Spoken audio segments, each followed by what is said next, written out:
Hello and welcome to another edition of The Writer's Room. It is I, your host, J.Ishiro, author and alien in a human suit. And with me tonight is, as always, the amazing Fiona, Florida woman. Hello.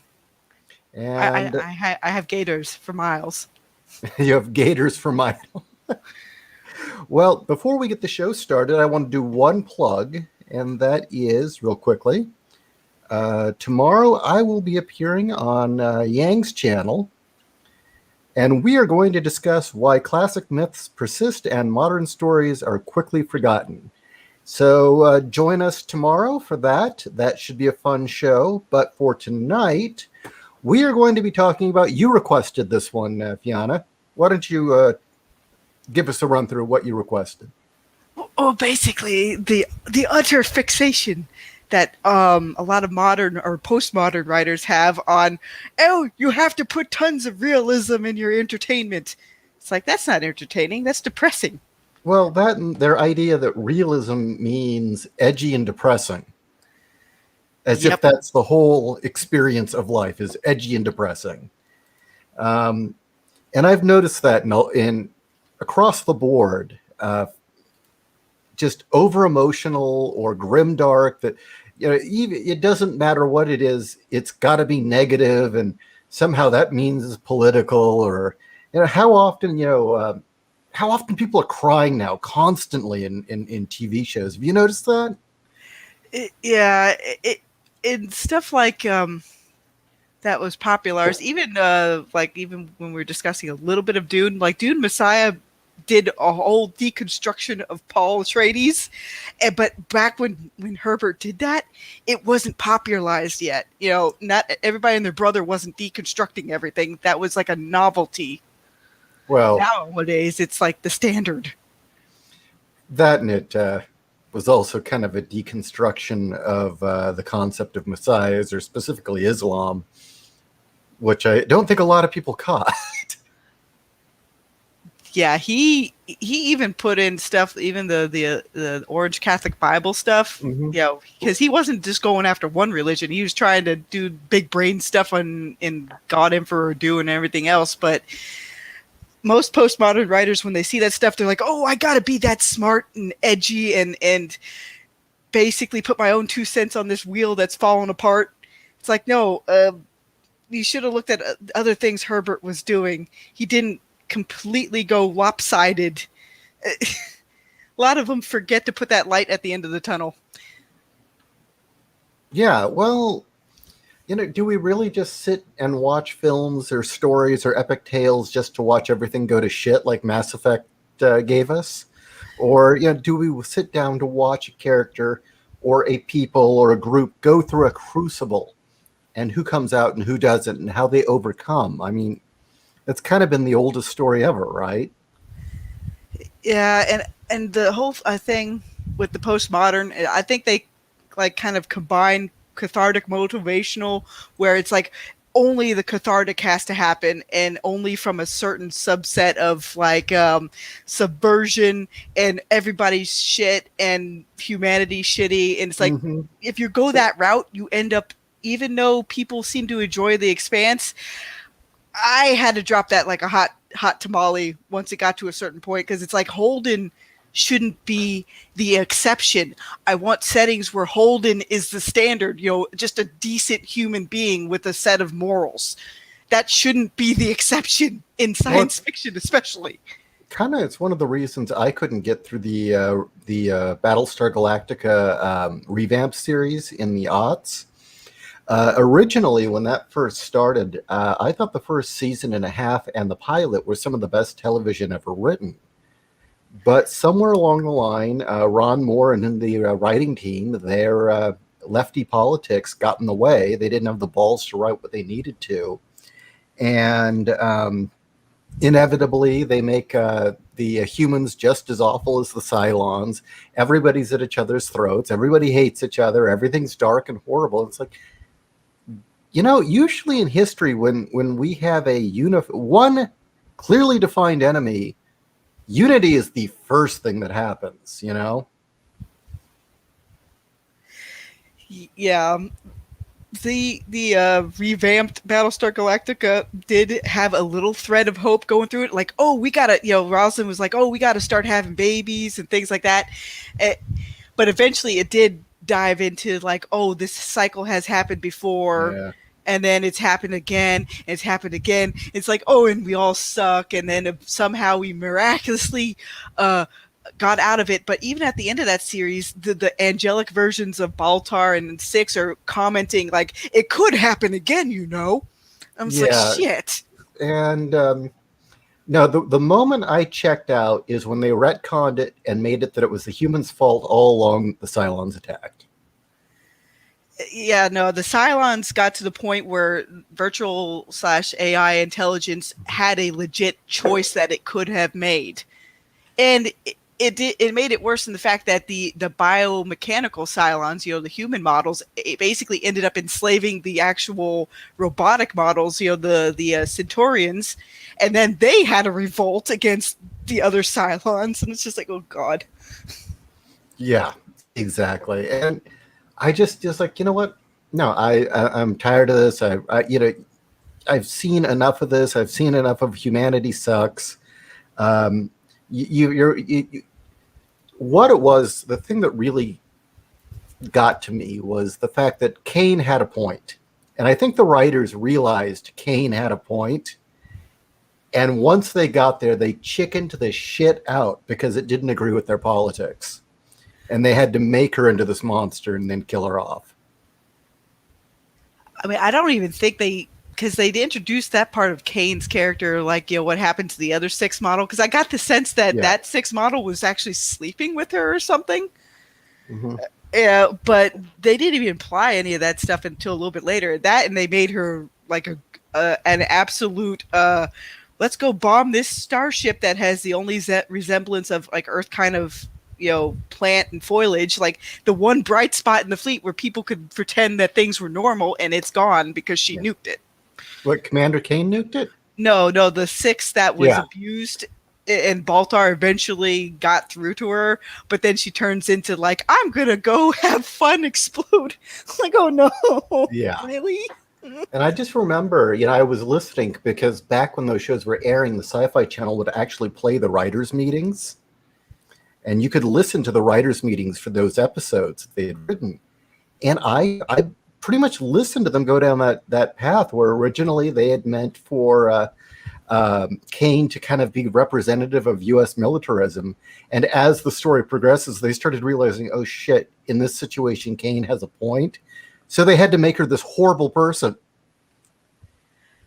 Because it didn't mix with their politics. And I think we're just seeing that across the board, is that leftism in general, postmodernism absolutely, is anti-human. It hates humanity. Anyone who has the point of view of, the Earth would be better off without us. No, fuck you. Fuck you. We don't need you. I don't want to read your story. Go to hell. It kind of just reminds me of the reason why they deconstruct stuff like Superman, because they don't want to try to even attempt to be like 1/10 of the guy. Like just maybe kinder, more generous in a pinch, to kind of galvanize you. You're not supposed to be Superman. You're just supposed to galvanize yourself to at least get up there a little bit. Postmodernism forces people to be like, oh, I don't even want to try. I'm going to be in the muck forever. Right. And the idea is, again, communism. It's not everybody rising above it. It's about everybody being mutually poor and miserable. It's like, no, thank you. It really is the worship of lowered expectations, lower morals, just nah. So, you have gotten especially deep hatred of just grimdark, depressing, anti-human material. You want more aspirational. You've gone on some rants. Let loose. Let's hear it. Oh god. It's almost like they don't want to see a better version of themselves, because then they'll realize, like, have I really wasted that much time?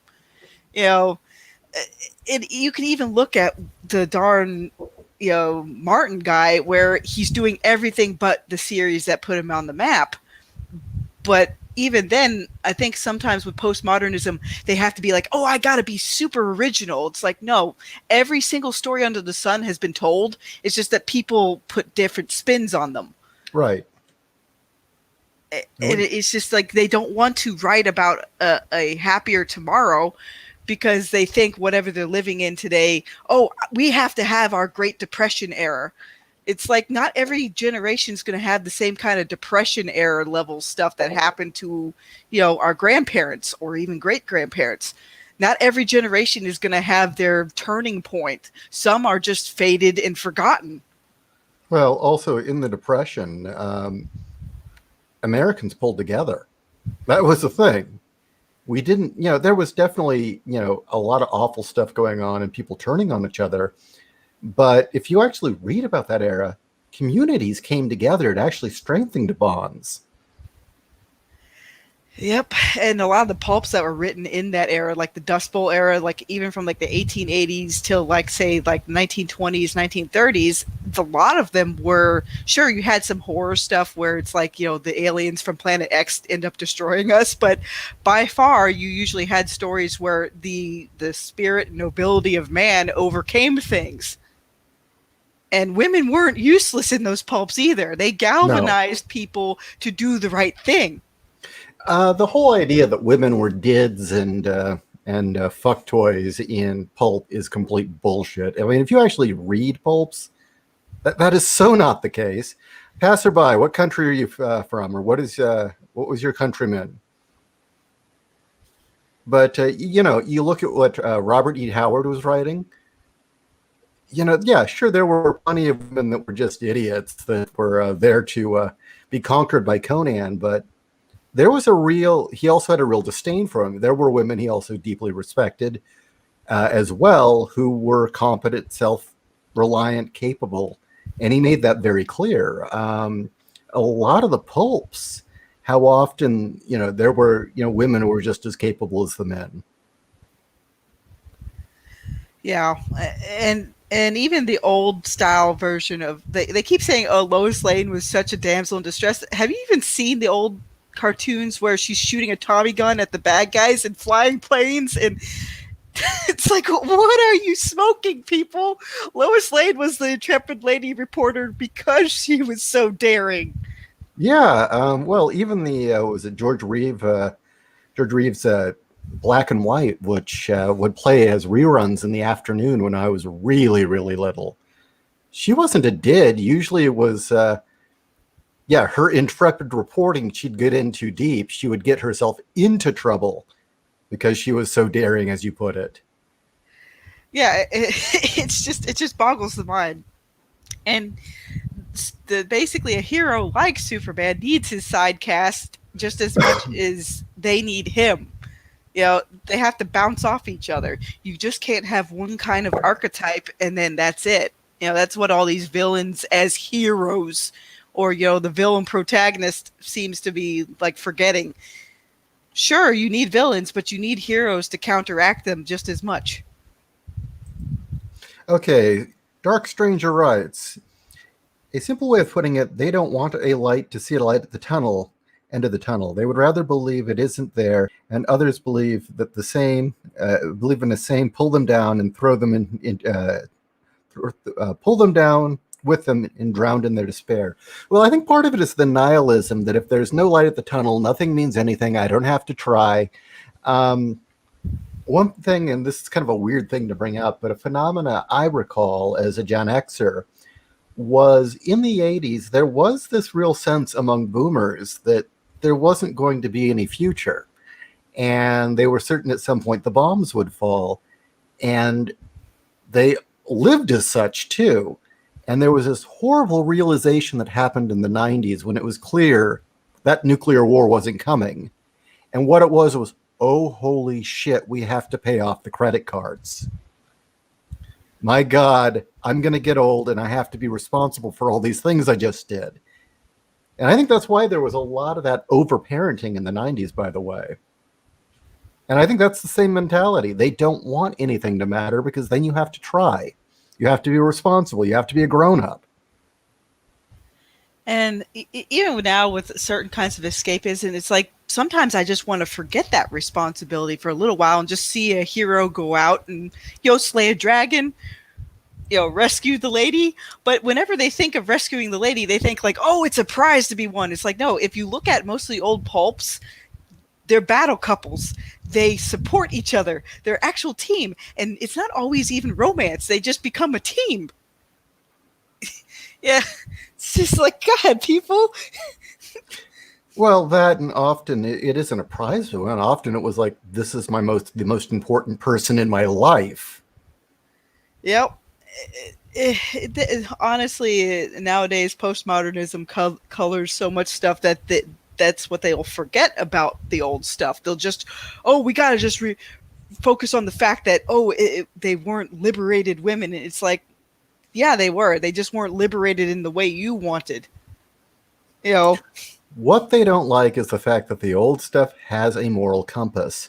An interesting thing was in the 1970s, and be honest with you, I am not old enough to remember this, but I've had more than enough people say this, that the thing that really made Star Wars stand out was you look at all the sci-fi and fantasy that was coming out at that time, it was really dark. It always had negative, depressing endings.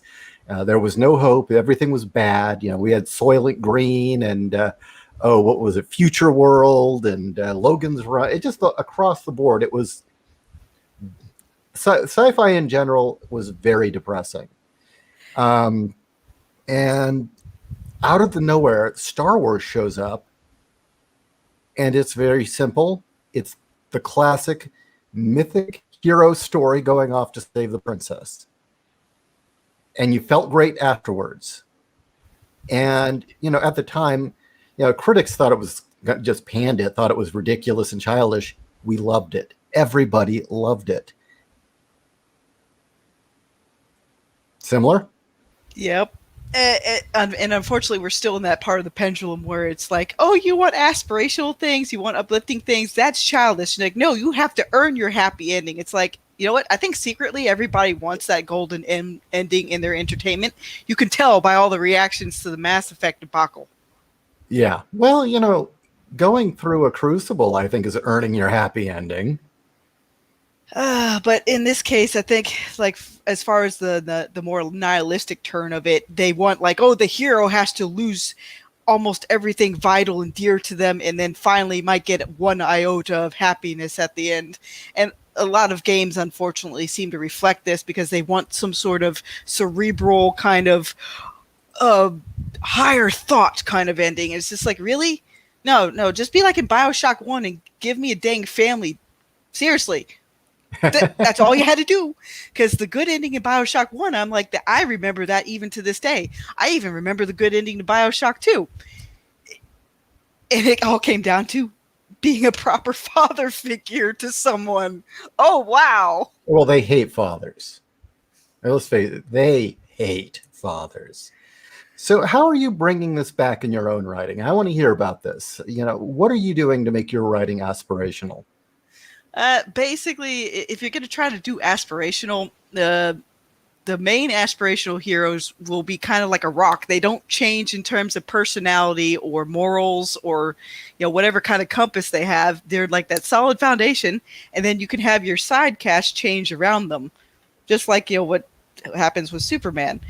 I basically have family units that, stick together even through a bunch of trials and tribulations of where, say, like outside tech makes certain things a lot more difficult in the beginning, certain kinds of rules, which Gino really hates. For those of you that have, kept up on the reading, eventually that does clear up, but I just wanted to have it where fathers are present, even if they're not mentioned as often. Like, I wanted people to be able to see, like, how fathers and sons are important, just like, daughters and mothers are important in all the family dynamics. Having actual what postmodernism hates, a nuclear family. Families are essential to growing things. No matter what you think, you need a family unit to kind of just persevere and then pass on things to other family. They don't seem to get that. They see the family unit as kind of like a virus that has to be destroyed. It's like, look at where that's gotten everybody. Oh, well, yeah, they definitely think that. That's not even in question. They've pretty much said so that's, well, feminism flat out believes that family is the basis of patriarchal strength, and that's why they hate it. By the way, Claire, you're putting a lot of cool comments. I sent you an invite if you want to jump in. Yeah. But anyway, no, I thoroughly agree. I think that it's time for us to get back to the aspirational heroes. We've spent so much time deconstructing heroes. How about we start building them up again, reconstructing them? And I don't know. Do you really believe that an aspirational hero has to be static? I mean, Luke Skywalker. I mean, definitely one of the aspirational heroes of our of the 20th century. He definitely always keeps his moral compass. That's static. But everything else about him, he changes a lot. Well, I think it's just because the flat arc character has been devalued. That's the reason why people are constantly saying, oh, we got to revitalize Superman for a modern audience. It's like, no, you don't have to. He can stay his flat arc, centered self, because aspirational can be with a cathartic motivational character where they change over time, but we don't have enough of those static characters that just maintain a certain status quo. They can experience different things and have different outlooks later on, but it feels like the handful of flat arc characters that are left out there, Hollywood and other places just want to crumble them down and make them more humanized, which means, down in the dirt, depressed. Okay, so I'm just going to throw this out here. As far as flat art characters who are aspirational and, represent a certain sort of goodness, aside from Superman and Jesus, who is that? Man, it's kind of hard to even name some of them nowadays, since so many outlets have kind of tried to change them. I'm just trying to figure out a handful of them without giving much lip service to Marvel or DC. Man. I mean, I can think of plenty of aspirational heroes who grow, but the thing that always consistently stays the same is that they are good and pure-hearted, or that they've got this strong moral compass no matter all their failings. But I can't really think of any others. At one point you could have said Wonder Woman, but not so much anymore. Oh, you know what? Actually, Killian's correct. Yeah, Paddington Bear. You know what? I never had any experience other than I saw a few brief scenes in the Nickelodeon show. Well, he was that way in the movie as well. The updated movies, he's a character that didn't change throughout the two movies, but he changed other people around him. But yeah, it's sad to say I can't think of too many of them right now, because everybody wants to have a character that mutates or changes over time, but the majority of them are focusing on the villain protagonists. Oh, that's just morally bankrupt. Yeah, they focus on them changing somewhat, but devolving even further. There has been too much Watchmen and other things like it. Oh man.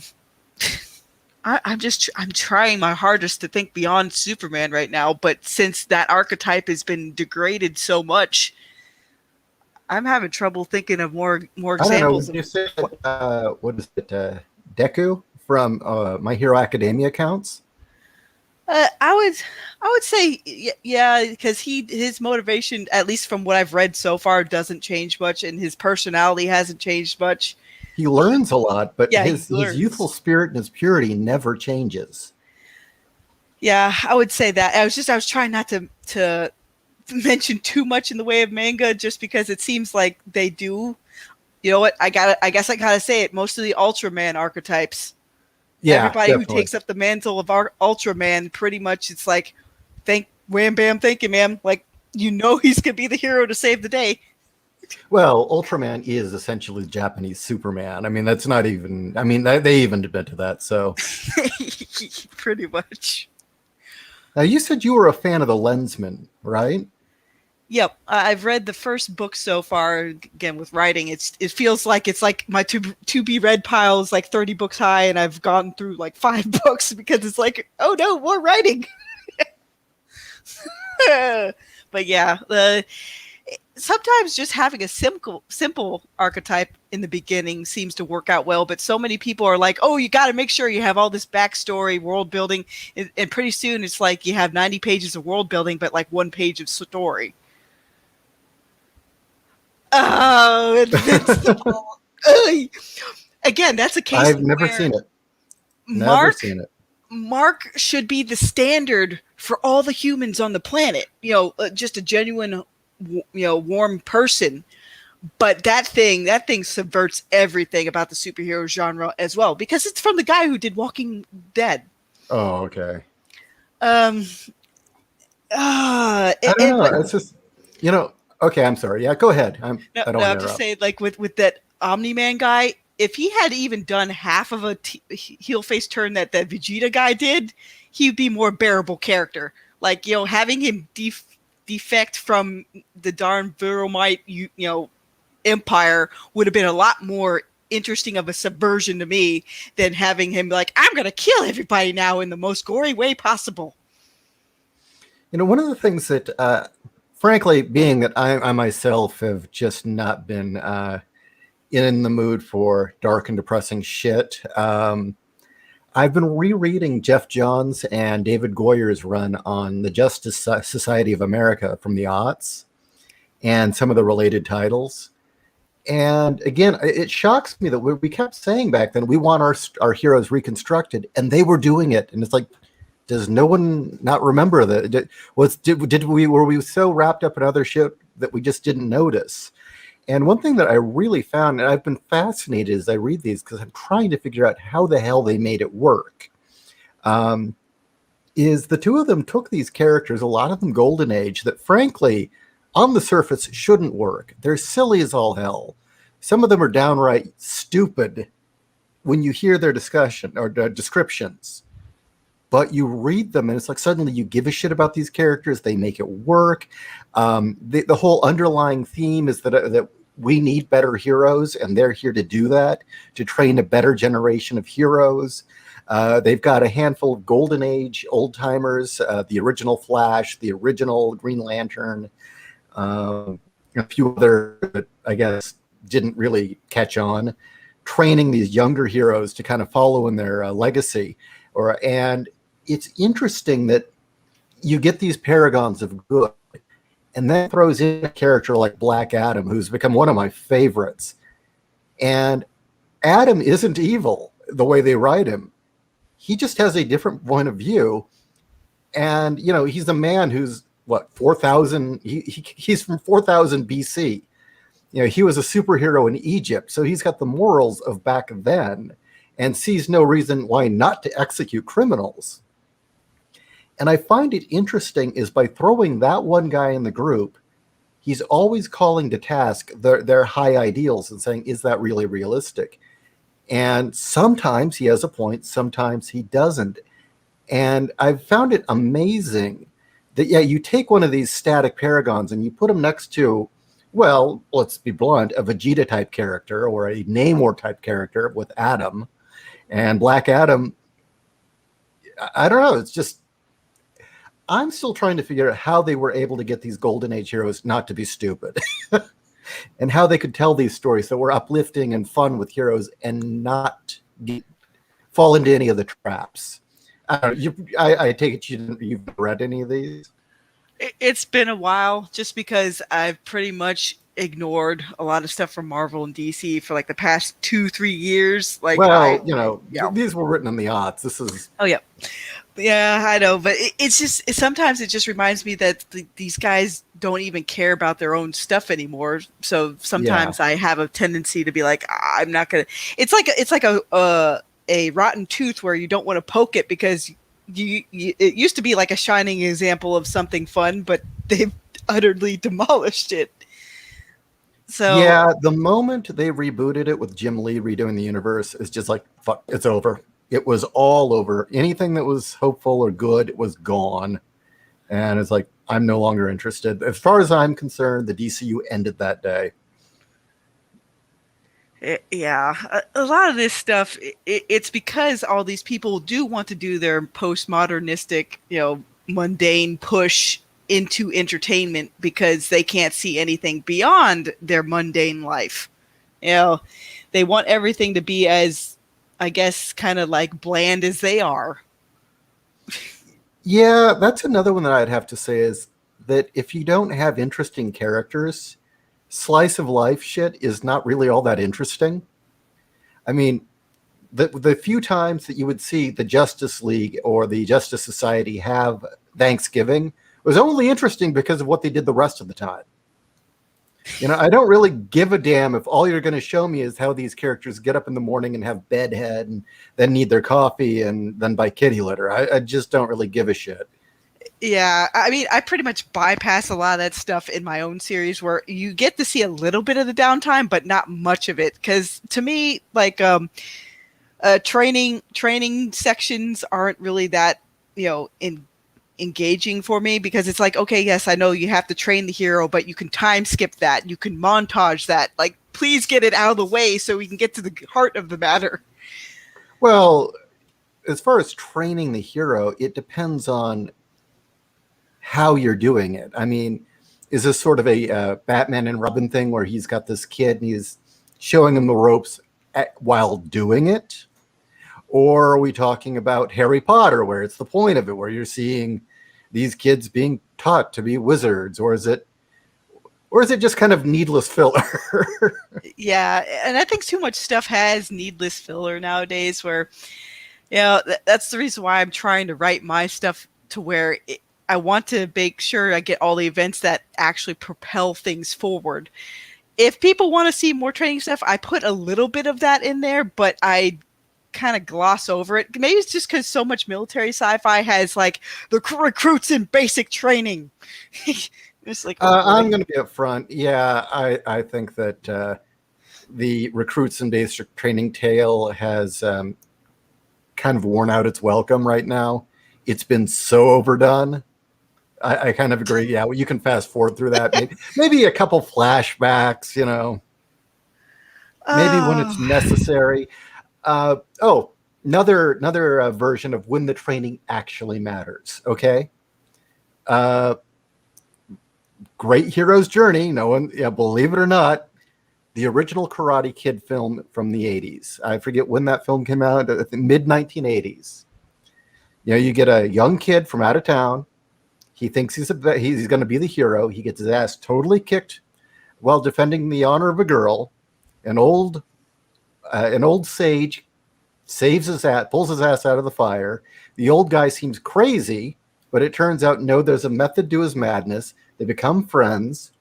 He teaches the boy how to be a man, and then he faces his demon again. There you go. That's how you do it correctly. We need more women talking about food. Also, people standing in hallways talking about their feelings. I actually who said that? Daniel Montgomery in the chat there. Now, what's funny about that is I do lampshade that a little bit with Uplift Protocol, but I do it in such a fashion where it's like the Bardaxians want bacon again. You have to cook them bacon. Oh no, they ruined the kitchen. Don't look at the kitchen. Daniel, when Kat and I were talking the other night about Simone's Laws, we call it, I was toying with the idea of when I finally get to do Kami Slayer Angel, having it that the SJW villains are constantly falling victim to Simone's Law, where they're just constantly talking about their feelings, crying, and eating. I mean, that is something you expect in, not going to lie, in those soap operas, books, or shows. But it's not supposed to be kind of the main event in something that's supposed to be a visual and filled with superheroes and magic and demons and gods. And it's like, Okay, give me 1 second. Can you hold the show on your own for about maybe a minute or two? Sure. Okay, I'll be right back. But yes, I do love lampshading a few of these things in my series. But especially related to those darn lovable space dogs. from Bardax they're here to give peace to mankind and mankind's own canine companions. Why? Because in my universe, all dogs live for about 100 years right now because they have specialized prolong for them. And then by the end of the series, the average lifespan of Earth's lovable canines will probably be about 400 years. So there's going to be dogs everywhere at the end of the series. Hello. Because I honestly wish our dogs could live that long. I don't care. I wish there was a way they could live with us our entire life. Okay. All right. Yes, dogs deserve to live as long as we can. Okay, I was going to see if I couldn't get Kat to give us a rundown of her theory on Simone's Law and why it is that certain women just love watching what she's termed food porn, which is watching other characters gorge on food. But I just, Claire's with us. I can't do it justice, so hopefully on another night I can get her to come in and explain it. I'm a cook, but even I don't want to concentrate on food that much in my entertainment. Unless it's there to make some sort of joke. I do have, there is one person who knows how to do food in narrative. Yeah? Hayao Miyazaki. He does it perfectly. Well, that's actually another thing Kat and I talked about, but keep going. But yeah, basically, you notice when, in a lot of his films, when they're talking about food, it's usually when it's a moment of either reflection, quietness. One, like Chihiro gets a bow, and it's the first gift she gets from a friend who she wasn't sure she could trust. Or another, it's like a moment of comfort when they've just, when Sheeta and Pazu have escaped. So they're kind of, it's a little bit of romantic thing, but it's like they share this sandwich, and apparently every time that sandwich goes live or it goes on TV, everybody tweets it in on Japanese Twitter. Really? But I know way too much about food. Again, the reason he uses it so correctly. It either shows something about people. Another is the Castle of Cagliostro. There's a scene where they're going after Lupin, and the cops, Yarigata is stuck with his men. They're eating cup noodle outside, and then the villain has this elaborate display of lavish foods, and it kind of the contrast is really funny in my opinion. So, or maybe in my story, I have it be the gross out the foreigner. I don't know. Okay, two things. First off, see if you can adjust your mic.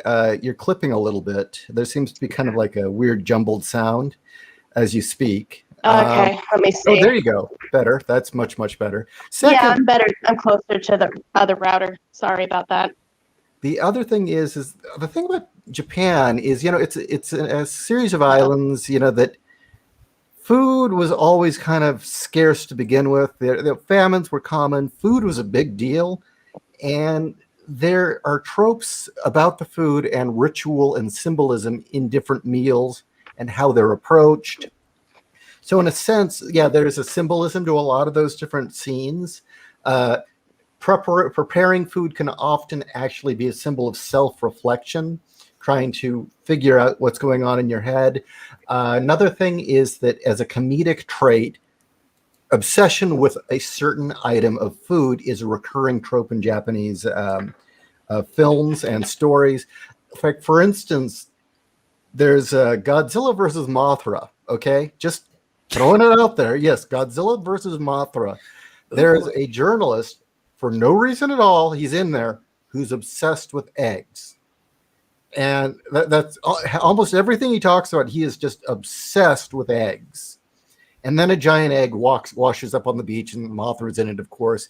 And all he can fixate on is, well, how many eggs you could break equals how many chicken eggs, and how many eggs could you prepare with this one egg? And he just goes on and on.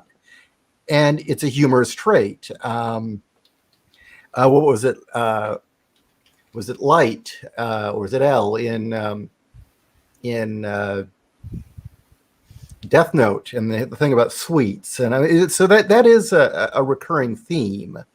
So there's a bit more meaning to it other than, hey, this is food porn. Yeah, but yeah, there's a different to be a little bit punny here, flavor versus like how the Japanese fixate on it, like say in that, what was it, Final Fantasy 15, where it's like, wow, they really rendered that food versus, oh god, it's Western comics and everybody's munching on hamburgers and taking 12 pages to talk about their fifis. It's like people don't read comics for that, at least not Western style comics. Yeah. You have to have a little bit of mystery, something going on. Like old style comics had a lot more going on in 20 pages than most modern 300 page air quote epics. Yeah. Samuel, actually, that part of Kat's description on the difference between food porn and using it correctly is Dora Hudoru, and when it matters and when it's just gratuitous. So it's kind of interesting you bring that up. But yeah, oh, no, we're not going there, JC. We're not going towards Pink Flamingos. I love that film, but no. We're going to go with eggs, and it's going to lead to eating something else. So we're going to stop. Lord. You know what? The Japanese would probably do a Superman foodie comic a lot better than the Western people could ever do it. Oh God. I would agree. Sadly, they've assimilated our concepts of moral absolutes and paragons better than our current generation, sadly, and have a better understanding of how Western heroes work, which is why My Hero Academia has become so damn popular. It is a Western superhero story told in Japan with some Japanese flavoring to it, of course, but it's delivering the thing we get from the Justice Society and the Avengers and all these various heroes.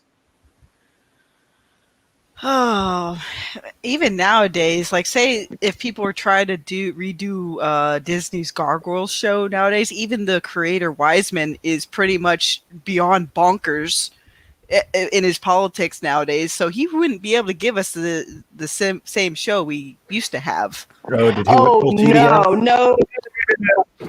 He wouldn't have Bronx do that. They did it so perfectly with the gun episode where Bronx takes it and plays with it and shoots Elsa, not realizing or Eliza. Elisa Maza. Elisa. Yeah, and does it, and it's just like, I'm too scared. Yeah, Hollywood just is like, I don't trust them. No, he would turn it into a soapbox, because I've looked at some of his social media nowadays. He wants to get that kind of soapbox kind of crowd for clout, and that's the reason depressing. That's the reason why I would be like hesitant to even have Mr. Straczynski try to reboot Babylon 5. I don't think he'd be able to pull it off anymore, because even he is catering a little bit towards the loony bin nowadays. They need to get these people all out of Hollywood and New York. That's the problem, is they're all immersed in the cult. They don't see anything but the cult around them. They think this is reality. And I guess none of them have the mental fortitude or backbone enough to stand up in what they actually believe in, because we've seen their fiction when they're not being full of shit. Yeah, or not being catering to a certain kind of like a wave of current year madness. Right. But yeah, sadly, Donovan, Greg Wiseman has been corrupted. If you look at some of like his updates for certain things, and even try to read some of his more recent stuff, especially when he tried to dip his toe in Magic the Gathering books. He face planted.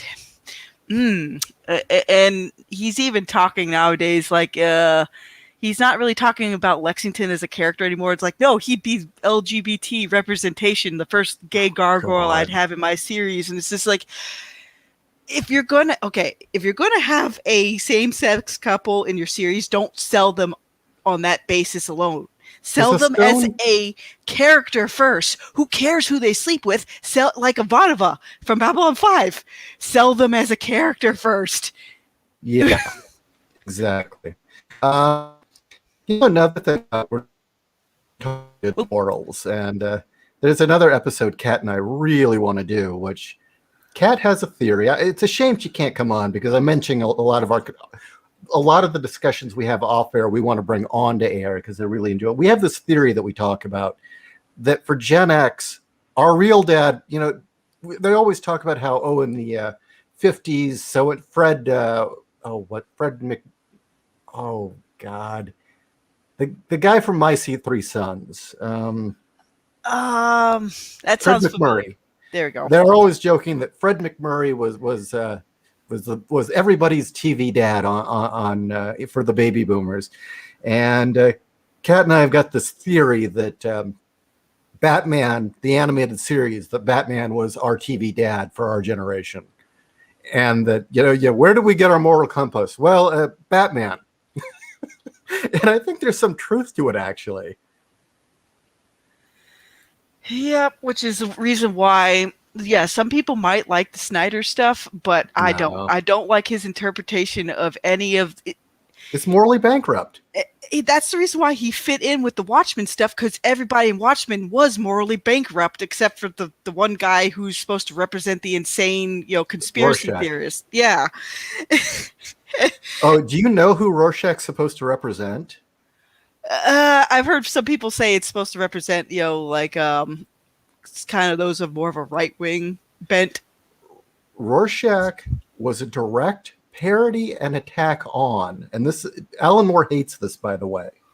When he did The Watchmen, all the different characters represent, they were supposed to be the Charlton characters, but the original Rorschach was the Question. And the Question was created by Ditko, who was a strong Randian libertarian. And he had intended Rorschach to be a parody of and fun of Ditko's politics. And he was horrified. Everyone said, well, yeah, he's the only honest man in the entire story.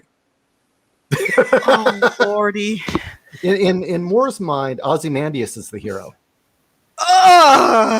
That's like saying Homelander's the freaking hero. Oh, God. It's kind of a window into the different points of view because, he's a hard leftist. He doesn't really believe in freedom now, does he? Oh, God. Yeah, but he was horrified when everyone's like, yeah, well, we all like Rorschach. Why? He's an honest man. He's got honor. He's got a code. Well, and that's a thing too. What happened? Sorry, I was talking over you. Go ahead. Oh, that's why even they don't have to be like for aspirational characters. They don't have to be like Superman necessarily. They could also be, a little like the cathartic hero, but having a moral code and or an honor system that's older, like something like Conan or something that feels old and feels like you're interacting with something from an older morality that's a little more pragmatic and a little more you have to deal with reality. So it's like, oh my gosh. That's what I love. That's what I loved about when they had the Justice Society, which were these 1950s, 1940s era aspirational, pure of heart heroes with Black Adam, who's supposed to have a morality from the Bronze Age. But he's not evil. He just got a Bronze Age morality. And sometimes he's right. So, yeah, you absolutely have a point, Claire. I would also say that's why Judge Dredd has worked so long as a character, is that on the surface, Dredd could be seen as evil. But what it is, he's not evil because he is tied to the law. He applies it equally to everyone no matter what, and that never changes. And he doesn't change. The world does.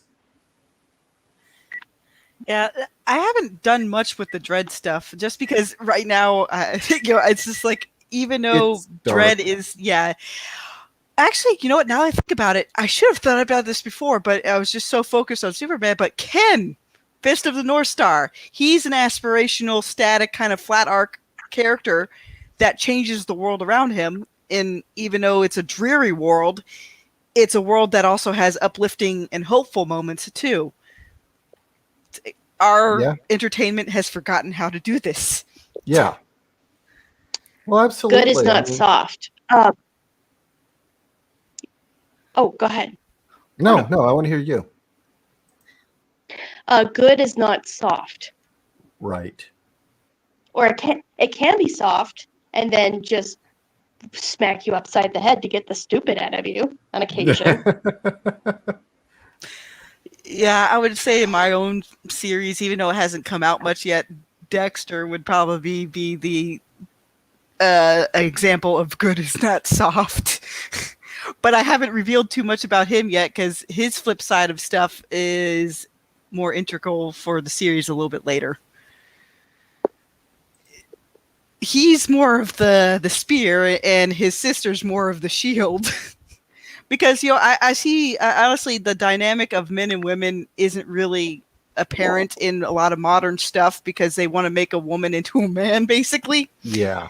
There's a reason why in most situations, even if a woman's been trained for a combat situation, our brains are just wired differently even when that combat situation arises. We would prioritize different things compared to, say, like our male compatriots in the unit, which is why they don't usually put mixed units into combat. I don't think mixed units in combat are a good idea. Although I've heard a theory, and I know this is way off topic, Fiona, but I've heard a theory from a woman in the military who said that you could absolutely get women to be 100% effective in combat. All you had to do, and this was her quote, she said, all you have to do is get a bunch of women together, give them rifles, and say, you see the enemy over there? They said you look fat in your BDUs. Wrath is a decent motivator, yes. But yes. But perfect. But overall, I imagine I would say, even though a lot of writers say Thomas Kratman is alt-right and everything, it's like, no, he's realistic when it comes to military maneuvers and women in combat. You make an all-female unit. You give them kind of a more of an Amazon mindset. They will fight differently. They will fight to their strengths, but you don't mix them with the men because, again, our brains will overlap, and the guys would be like, I remember them asking me one time in the Navy, like, if you had a man and a woman in a foxhole, what would the guy do? And the guys answered truthfully, it's like, I would protect the lady over their battle buddy. So it's just hardwired into people. They will protect women and children first, usually. Unless he's a soy boy, a man's natural reaction is to throw himself in front of the woman. Yeah. Yeah. Or soy boy, yes. I mean, I'll take even a in real life moment that happened here along our boulevard. A guy goes speeding down our boulevard at 80 miles an hour, crashes into the back of another guy's truck. My dad had to throw my mom into the ditch with the dog. He basically pushed her out of the way, and the car barely passed him. Like he could feel it on his shirt, the wind on his his shirt. But my dad, even as old as he is, he protected his wife and dog first. He just threw them into the ditch, like pushed them right in there. Because this guy wasn't caring, So, Tom Krautman, I read his book Caliphate, which I thought was just, scary as shit, but really, really good. I'm taking it you read the Amazon's book he did? Yeah, there's that, and I did also read Caliphate. The extreme leftists will go nuts over it, but it's like that's what they want to do. Have you seen Europe, people? Yeah. So how was his Amazon book? There's a lot of information in it, and I usually just go in spurts. But if you want to get an understanding of like how military units would react in certain situations with certain kinds of makeup, then read his book if you want to study that stuff. I mean, the storyline's pretty interesting, but it's also, right now I'm going for a lot lighter stuff. I'm with you. But if you want to get the idea of the psychological factor behind it, the guy knows his stuff. You know, he was a former general who wasn't an armchair general either. You can kind of tell when you have those writing books rather than the people who legitimately did stuff. Okay, Claire, since we're nearing the end of the hour, there is one other aspirational hero that doesn't really change a lot. She stays static. It's the world that changes. It's your favorite. I didn't bring it up, but now that you're here, Nausicaa.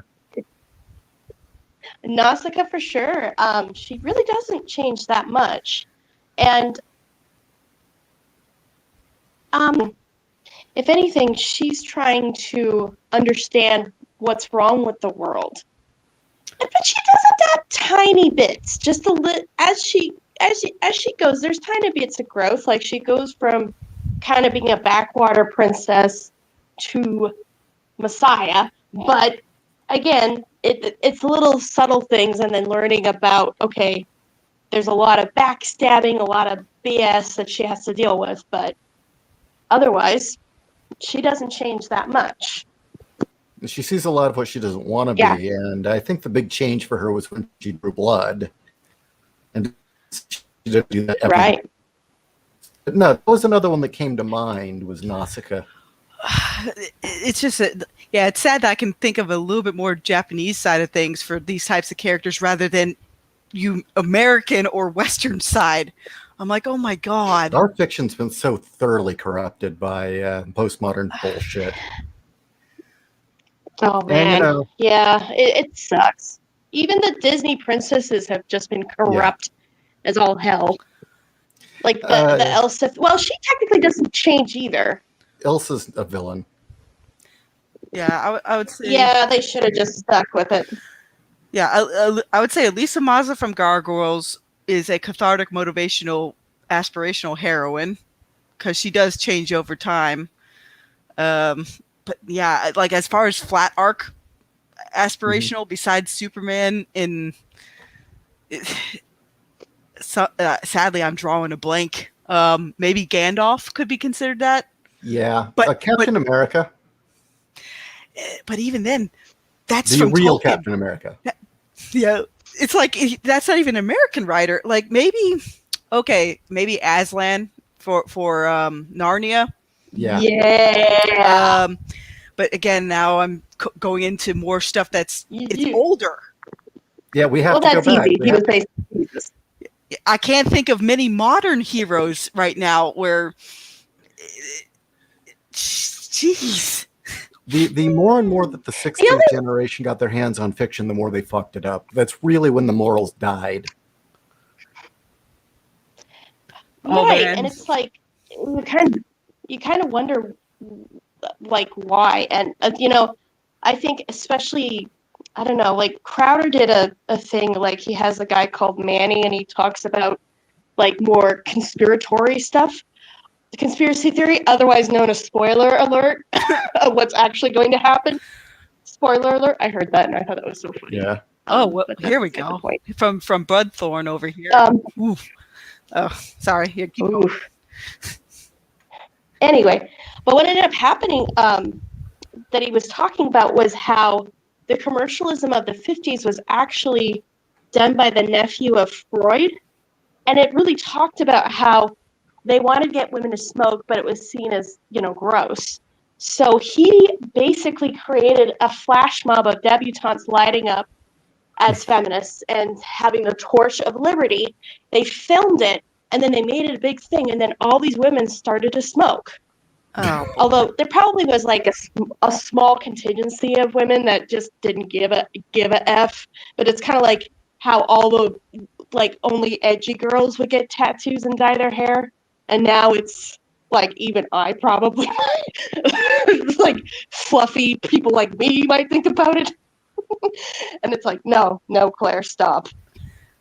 But, as I was looking, I'm looking at this thing, Bloodthorn saying postmodernism is nothing more than claiming everything sucks and never providing any solution. It's just nihilism with no lesson or morals. It's just nothing good. By the way, Claire, something interesting you brought up about Freud and feminists, by the way, is that Freud was a raging sexist, but to this day, feminists still cling to him because it justifies their bullshit. Meanwhile, the one they don't like is Jung, who Freud and Jung were friends, but then as Jung's theories started to really just show all the flaws where everything Freud got wrong, Freud grew to really, really hate him. Well, it's weird. Like, we just subsumed everything Freud did because he was the first guy to do it. We got to give credit where credit is due. But that being said, it is strange. I think the reason why feminists love it is because he tells the truth, and the truth is it's penis envy. Why do you think we have masculine women? It's this envy of masculinity and the power of it, and they want that for themselves, and they can't stand seeing a man do that. Even though now we're trying to get rid of heteronormative, whatever, super straight pride worldwide. Now people are starting to get smart and try to do that, and then that freaks everything out. Well, going back to the aspirational heroes, that's actually a good thing to bring up about Freud and power and all that. If you think about the aspirational heroes, right? All of them have moral compasses. They may have little or immense power. It doesn't matter. Maybe it's Superman or maybe it's some nobody. It doesn't matter. Their true power is their moral compass and their moral fortitude. And if you've noticed, the postmodernists and the Marxists only care about power. Moral fortitude and compass, they don't want to exist. Yeah, it's the reason why we keep getting all the Homelander, Invincible, GOT ripoffs. Right, and it's like, that's boring. No shit. Yeah, the reason I buy Superman not killing people, because we've talked about that on air, that it's kind of a cop out that, oh well, I don't kill. It's like, well, at what point does it become your fault that you keep letting this monster out? I buy Superman not killing because if he crossed that line, he would become terrifying. Okay, that works. We know why Batman doesn't cross that line, because if he did, he knows he would never come back.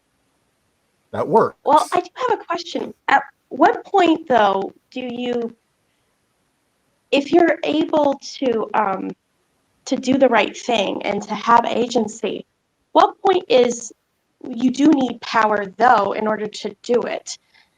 I'm not phrasing this question very well, because, well, maybe it's that it's a broken premise, I should say.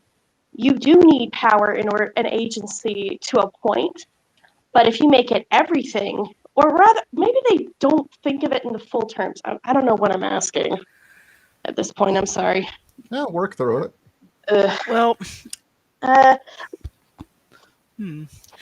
how would I put it? There came a point, even though I'm using Superman again, to stop Doomsday. He died to stop Doomsday. He had to go all out to stop Doomsday. Right. You have to create a mirror character for a Superman-like character to combat. But it wasn't just about the sheer physicality of it. It was the lack of morals in the one character versus all the morals in the other. Yeah, I agree with that. And I would throw on top of that another character that we can bring up that's someone even more pure of heart than Superman. The modern, well, not the movie version, but the way that they were writing Captain Marvel up until they turned him into a snotty punk. The original Shazam. Oh, okay. Baston. Yeah, Billy Batson. I know. I read about it. The purity, he still had the purity of a boy. Because you could re-edit even that movie in a way. Like, if you just tweaked it to... Because I watched, what was it? It was an animated one of Billy Batson. And you actually got to see him. And I just watched that, and I was like, oh my gosh, I love this character. And although I enjoyed the movie, I was like, wait a minute. You totally could have done it. Like, switch it around, where instead of it, he finds his mom, and later it would actually be kind of interesting if he finds his mom and you see this very soft, gentle sort of personality. It would have been more interesting, because I think everybody's done snotty-nosed kid forever. Like, Right. no, we want Orphan Annie. Another interesting thing, I was talking about Black Adam earlier, which was a villain originally for Shazam. The way they wrote him with the Justice Society and the odds, which was really interesting, is, as I said, he's not evil. He just has a Bronze Age level morality. And he says something real fascinating at one point, that he does not get along with Shazam. But he says, no, Shazam needs to exist as the pure of heart and the counterpoint to me. He has to exist because I exist. And I thought that was fascinating. Well, yeah, it's why the aspirational has to exist alongside the cathartic motivational, whether that cathartic motivational is for good or for evil. You have to have that contrast. Right. And, what kind of bums me is we're not even seeing redemptive heroes anymore. One of the things that I loved so much about the first two Iron Man films is that was a redemptive hero. And I think so many of us could relate to that. That and the very idea of being relatable or identifying with someone has become corrupted through this lens of postmodernism, to where even I don't want to use those words, because it assumes that the reader can only connect with these characters if there's some part of them inside that character that they can latch on to live vicariously through. It's like, no, I just want to escape for a while. That's why I like the old Shannara books, where it's like, hey, Ren Isidale was fun, so we're the rest of that crew, and it's like, I'm blanking on some of the names right now, but they just had interesting adventures. Even though it was a little bit derivative of Lord of the Rings, there's a reason why Lord of the Rings spawned so many copycats. Yeah. Let's not talk about Lord of the Rings. But Bloodthird also brings up another good point, though. Characters with hard morals rarely get disliked by readers as they get really disliked by readers as bigots and too rigid, and the really vocal readers want the hard morals character to be brought low and have to give up their morals, which is Snyder's Superman. And it's that's what they want. They want that aspirational character dragged in the dirt, because they themselves don't want to get out of the dirt. What was interesting is in the Justice League Unlimited version of Wonder Woman, what I liked is when they first introduce her, she's got a superiority complex. And while her morals don't change, she has to learn humility. I thought that was a great arc. Yeah, and that could work too. I mean, a lot of classical, stories had the hero brought low and realize they're kind of like Achilles' heel, and like, okay, I gotta fight to be better. And that's a cathartic motivational as well. Yeah, learning humility. Yeah. Okay, well, we have hit the hour. I think this has been a great show. We had a great turnout, so I guess we were interesting. We had some really great comments in the thread as well. Some really you know what? Okay, before we finish, self-insert characters that let the reader live vicariously has reached the point that if a reader can't replace the character with themselves, the reader gets mad. I hate that. Yeah, and you were so right. I've not, honestly, the whole time I've been reading books, I don't have to really identify with someone. I just have to be able to read enough to where I'll care about whatever situation that character is. And that's the reason why the fixation on the Star Child aspect in Mass Effect didn't ring with me, because it's like, why should I even care about this avatar, especially when it does an ass pull like it did at the end? It's like, why should I care about this little boy? You should have put somebody in there in those flashback dream sequences that had more of a connection to Shepard's overall arc. All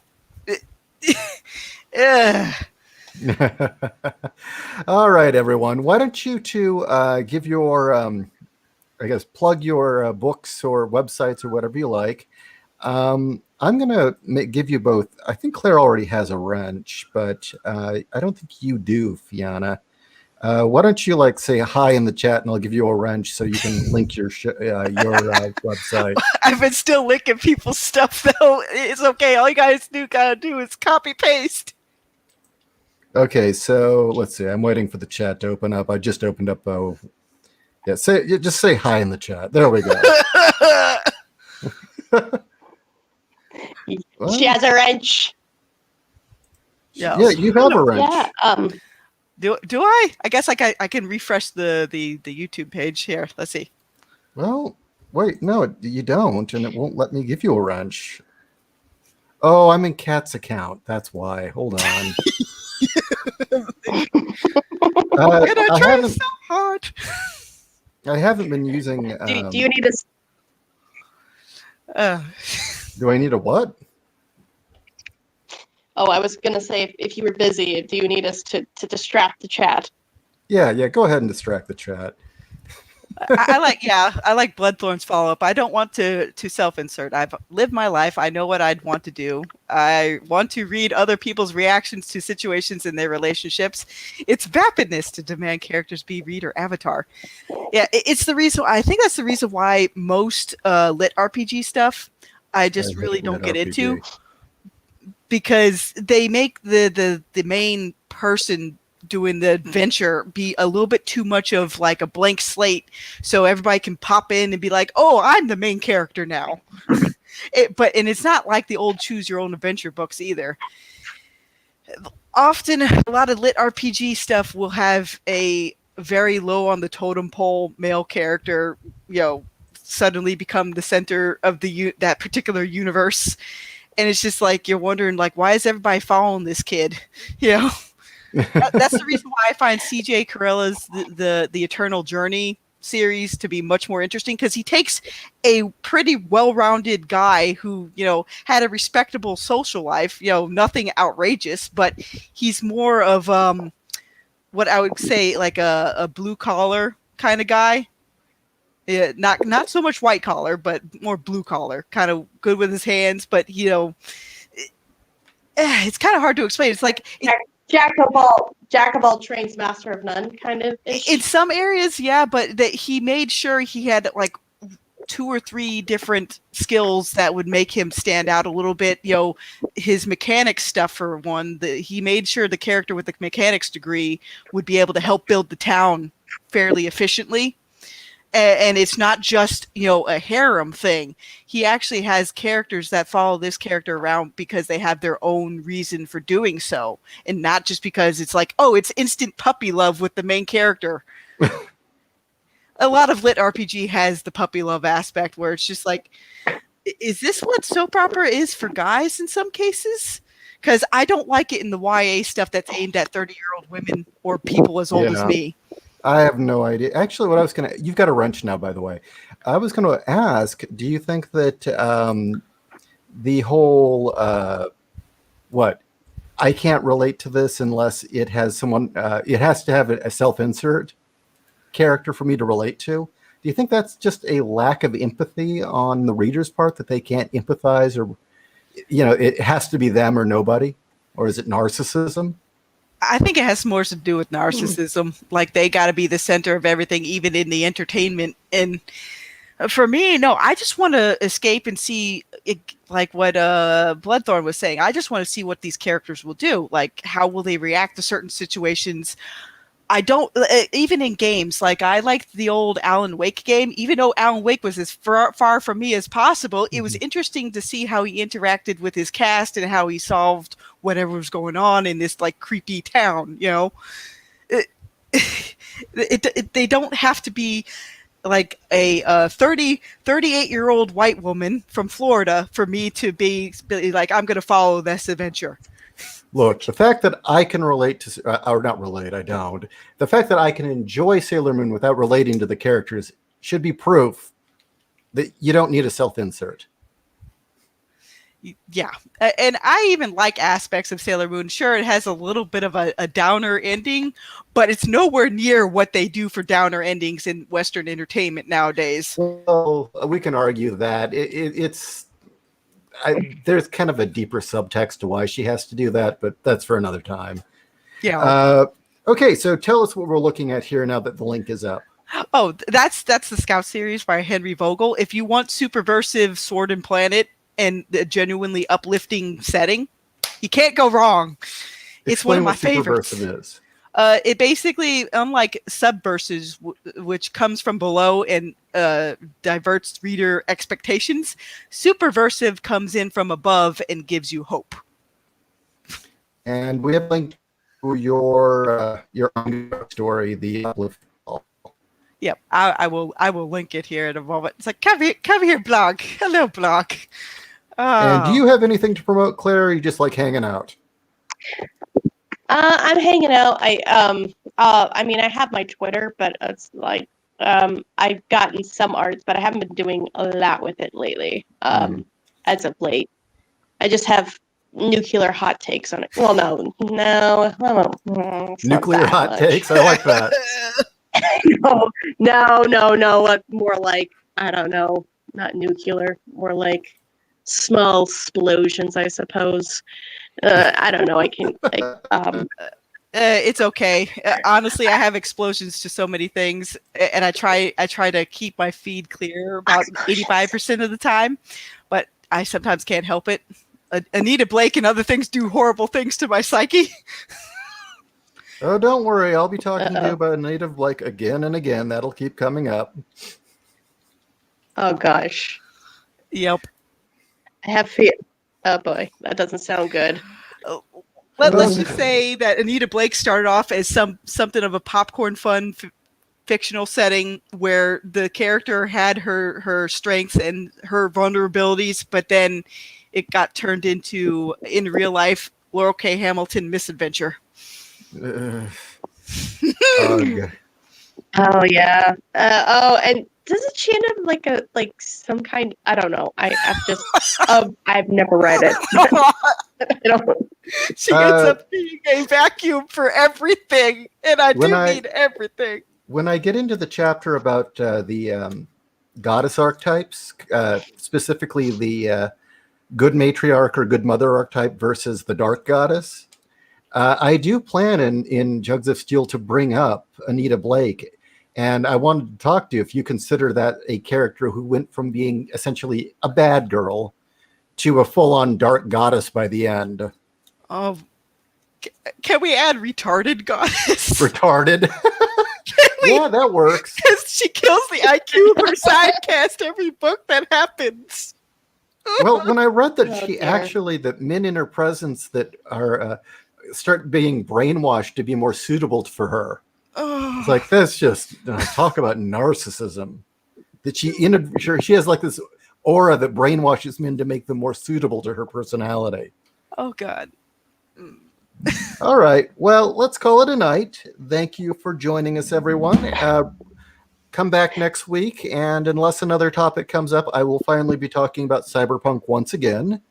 So in the meantime, go buy my books on Amazon.com. As always, I urge you, if you haven't, read Case File Arkham. Good night, everyone. Good night. Night. Okay.